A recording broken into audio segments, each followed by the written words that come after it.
Imagine foods so powerful they kept entire civilizations alive, and then vanished. What if I told you that long before modern supermarkets and industrial farms, there were foods so vital that entire communities survived on them? Hidden for centuries, these native vegetables once fed generations, shaped cultures, and even protected people from hunger. Today, we're uncovering 15 forgotten plants, seeds of history that are now making a comeback, and their stories might just change the way we eat forever.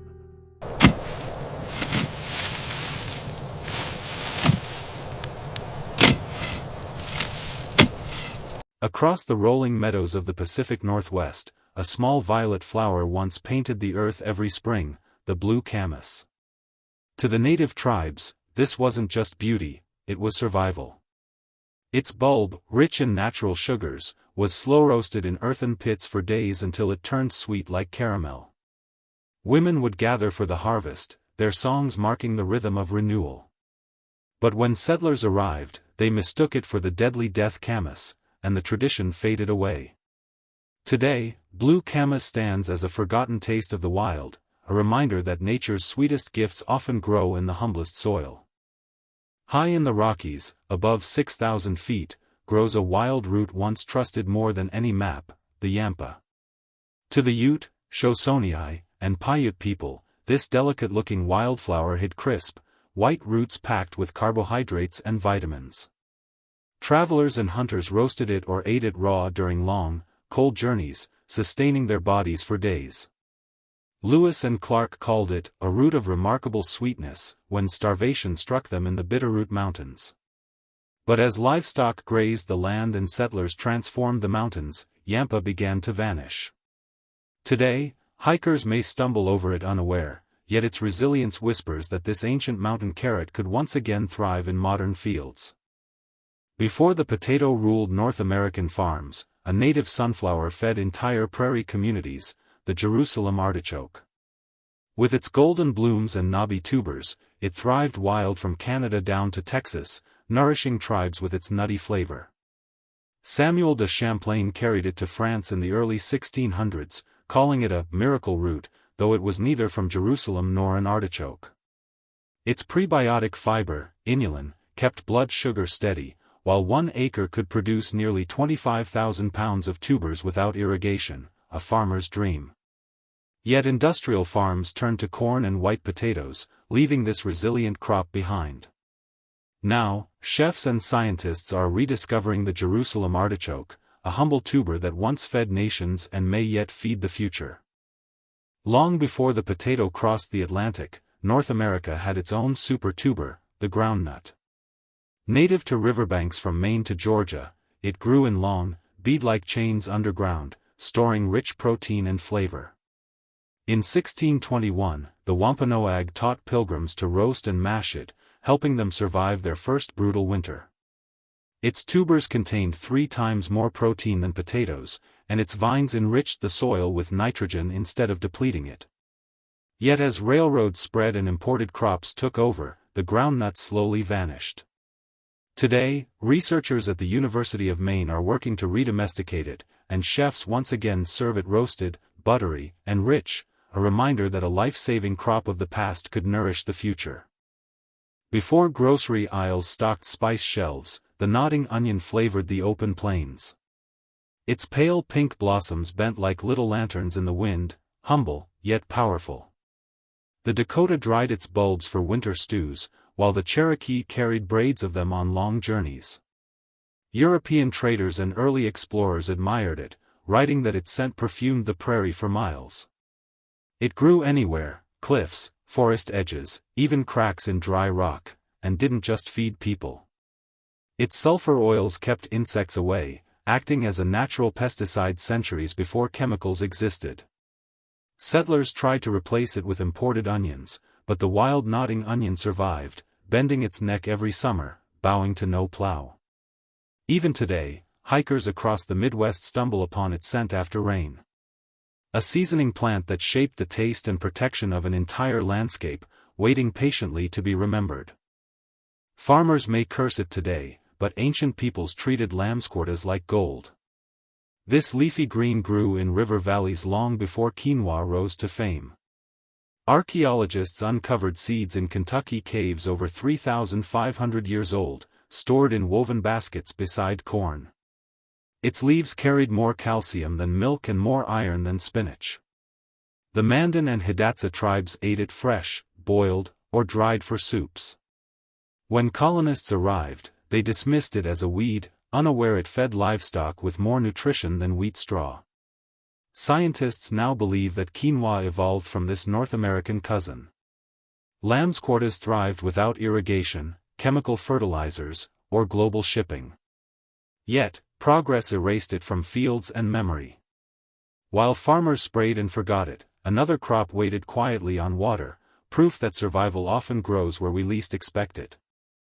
Across northern lakes, long canoes still glide through tall green stalks of wild rice, known as manoomin, the good berry, to the Ojibwe.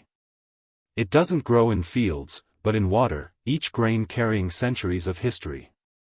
For generations, the Ojibwe and Menominee harvested it by gently knocking ripe kernels into canoes, leaving enough for next season's growth. In 1820, explorers called it the best grain in the world. Its protein rivals oats, and it contains twice the fiber, but most importantly, it fed both body and spirit. Then came industrialization. By 1950, companies tried to patent it, forcing it into processed patties, claiming it was cultivated wild rice. Native harvesters resisted, declaring no corporation could own a sacred lake.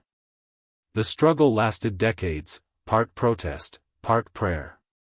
Today, true wild rice still grows in only a few hundred lakes, guarded fiercely by local tribes.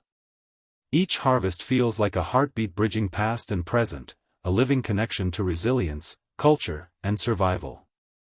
Long before bananas arrived, the pawpaw ruled river valleys of North America. It smells like mango, tastes like custard, yet grows in places that freeze each winter. Native families once wrapped pawpaws in leaves to ripen slowly, turning them into a natural dessert. George Washington even chilled pawpaws in snow and served them to guests at Mount Vernon. Thomas Jefferson sent seeds to Europe in 1786, calling it a fruit of the New World. Yet, pawpaws disappeared from markets as railroads favored apples and imported sugar fruits. The fruit ripens quickly, too soft to ship, too wild to standardize. By 1900, few outside Appalachia remembered its name. Botanists rediscovered it decades later, finding it packed with magnesium, potassium, and antioxidants. Even NASA tested its compounds for cancer research in the 1990s. Today, small farmers from Ohio to Tennessee are reviving it. Pawpaw festivals draw thousands each fall, celebrating a flavor once forgotten. Its comeback is a reminder that sometimes, the cure for the modern diet grows where deserts begin, in trees that once sweetened survival itself. Before sugar, before coffee, before canned food, there was the choke cherry. Its deep red berries powered life on the move. Plains tribes crushed them with dried meat and fat to make pemmican, an energy bar that could last through winter hunts or long migrations. A single handful could fuel a warrior for an entire day. By the 1800s, explorers in the Dakotas wrote that every family kept choke cherry cakes for travel. The fruit's tart bite came with purpose, full of vitamin C and antioxidants that kept scurvy away. But it also carried danger. The seeds hold cyanide compounds, and only precise preparation kept it safe. That skill was passed down through generations, beside campfires, through stories and rituals. When settlers arrived, they tried to tame it into jam. For the tribes, it was never just food, it was strength in storage, a medicine of endurance. Today, tribal foragers are bringing it back, teaching new generations how to balance flavor with respect. The same fruit that once kept riders alive now rides again through kitchens and classrooms, a testament to survival, wisdom, and resilience. In the hottest deserts of Arizona and Texas, a tree once gave sweetness without water. The mesquite tree drops long golden pods that taste faintly of honey. Ground into flour, these pods became bread, drink, and dessert for thousands of years. The Puma and Seri tribes roasted them, while Spanish missionaries marveled that such sweetness came from sand. Mesquite flour carries natural sugar, fiber, and 30% protein, more than wheat. Archaeologists found grinding stones coated with mesquite residue dating back 6,000 years. However, ranching changed everything. Cattle trampled seedlings, and farmers called the trees weeds. In the 1900s, government campaigns spent millions trying to eradicate mesquite. Yet its roots ran deep, sometimes over 150 feet underground. When drought came, it bloomed again. Today, scientists call it the sugar tree of the future. Its flowers have a low glycemic index and grow without irrigation. Small bakeries in Tucson and Phoenix even bake mesquite cookies for diabetic diets. Every time humans tried to erase it, the mesquite returned sweeter, a living symbol of resilience, survival, and adaptation. Every native garden once had three silent sisters: corn, beans, and squash. Among them, squash was the quiet one, yet it held the family together. Thick vines shaded the soil, roots locked in moisture, and its flesh carried vitamins that kept entire villages healthy through harsh winters. Archaeologists in Mexico found squash seeds over 10,000 years old, making it one of the first crops ever grown on the continent. By 1000 BCE, varieties spread from the Hopi blue squash in the southwest to the Cherokee candy roaster in the Appalachian. Tribes roasted them whole, dried them for flour, and traded seeds across nations. Even the shells had purpose. Dried gourds became storage bowls and musical rattles. However, when canned goods and commercial crops arrived, many of these heirlooms disappeared. Today, farmers' markets in Arizona and North Carolina are replanting these lost lines. The colors, green, orange, gray, feel like stories retold through soil. Each seed carries its region's voice, whispering through centuries of survival. The squash that once balanced the garden's ecosystem continues its quiet work, a testament to ancient ingenuity and the resilience of food itself. Before refrigeration, before butter churns, the forest gave its own cream, hickory nuts. Pounded with water, they turned into a thick, rich milk that native cooks called tree cream. It flavored soups, breads, and sauces long before cows filled pastures. Tribes like the Lapi, Shawnee, and Cherokee gathered nuts each fall, cracking them with river stones. In 1792, explorer William Barnum described families boiling hickory mash in clay pots until a pure oil rose to the surface, shining like gold. That oil stored through winter, feeding both children and elders. Hickory trees could live over 200 years and withstand storms that felled pines. Losing one meant losing generations of food knowledge. When settlers cleared forests for farmland, hickory disappeared from daily life. Its taste, somewhere between pecan and caramel, faded into memory. Yet wild trees still drop nuts across the Midwest and South. Today, some chefs are reviving hickory milk in recipes, calling it the original plant-based dairy. From these same forests, another ancient route waits beneath the soil, linking to the sunflower, forgotten by history, yet powerful enough to feed both people and the planet. Everyone knows the sunflower for its seeds, but few remember its roots once fed villages. Long before sunflower oil filled supermarket shelves, native farmers roasted the roots like parsnips. They grew beside beans and maize, forming an early version of crop rotation that kept soil rich without chemicals. The Mandan people cultivated sunflowers for over 2,000 years, using the roots and stalks for food, fuel, and even dye.